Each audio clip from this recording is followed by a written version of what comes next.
চাব উত্তৰ প্ৰদেশৰ এটা ঘটনা। উত্তৰ প্ৰদেশৰ হাথৰাছত এটা কি হৈছিলে, 19 বছৰীয়া দলিত ছোৱালীক ধৰ্ষণ কৰিছিলে 4জন ঠাকুৰ পৰিয়ালৰ ল'ৰাই। আৰু এই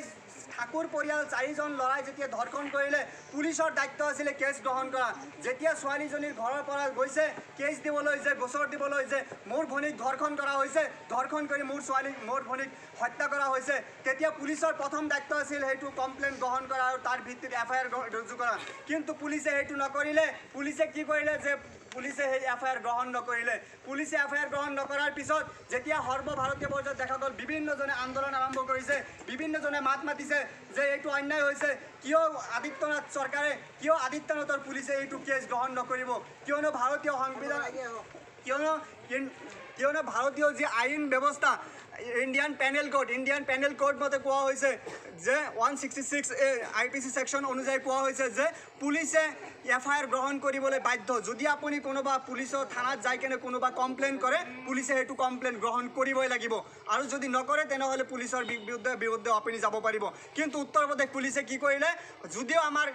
ন্যায়িক ব্যৱস্থাত এইটো কোৱা হৈছে যে পুলিচৰ ওচৰত যদি কোনোবা ব্যক্তিয়ে যদি কোনো ধৰণৰ অভিযোগ নিব লাগিব অভিযোগনামা, কিন্তু উত্তৰ প্ৰদেশ পুলিচে নিনিলে। আৰু তাৰ কাৰণে কিছুমান আন্দোলন হ'ল। আন্দোলন হোৱাৰ পিছত অৱশেষত বাধ্য হৈ উত্তৰ প্ৰদেশ পুলিচে কি কৰিলে,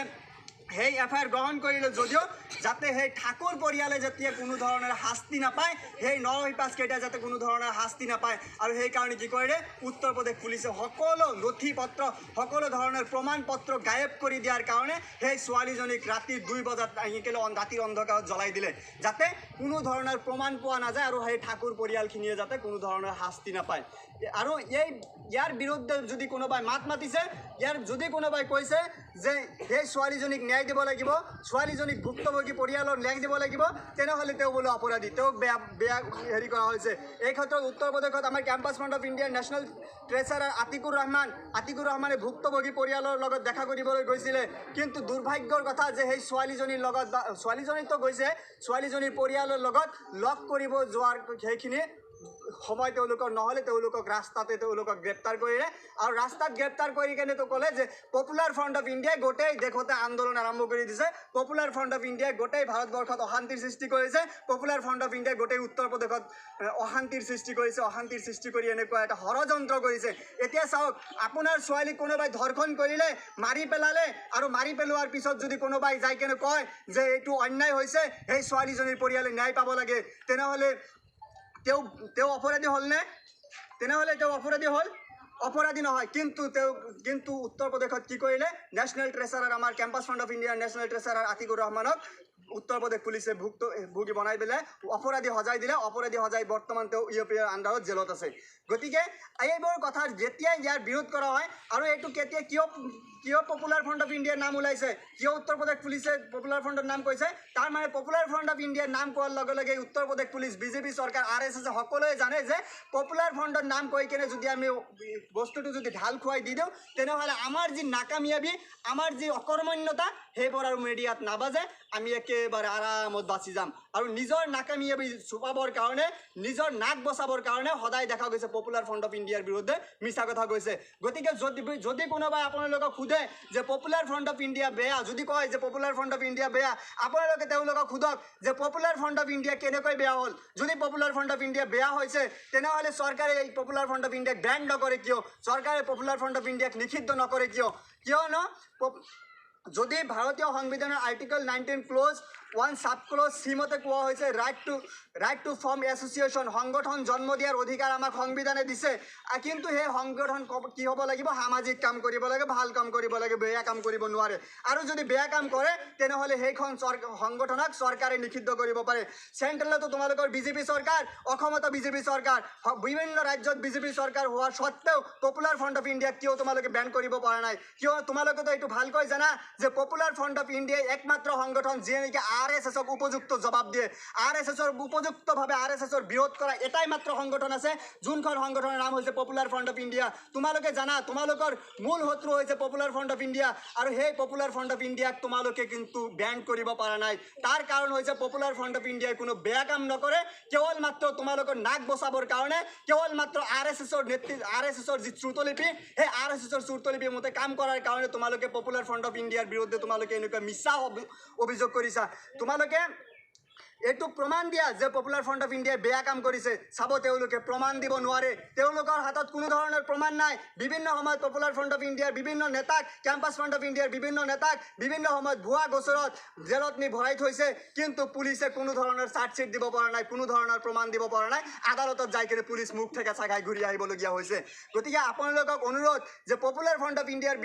বিৰুদ্ধে যে আপোনালোকৰ বা কেম্পাছ ফ্ৰণ্ট অফ ইণ্ডিয়াৰ বিৰুদ্ধে আপোনালোকৰ ওচৰত কিছুমান মানুহে মিছা কথা কৈ থাকে যে পপুলাৰ ফ্ৰণ্ট অফ ইণ্ডিয়া বেয়া কেম্পাছ ফ্ৰণ্ট অফ ইণ্ডিয়া বেয়া অমুক বেয়া তমুক বেয়া তোমালোকে ইমান ভাল তেনেহ'লে পপুলাৰ ফ্ৰণ্ট অফ ইণ্ডিয়া যদি বেয়া তোমালোকে বেন কৰি দেখুওৱা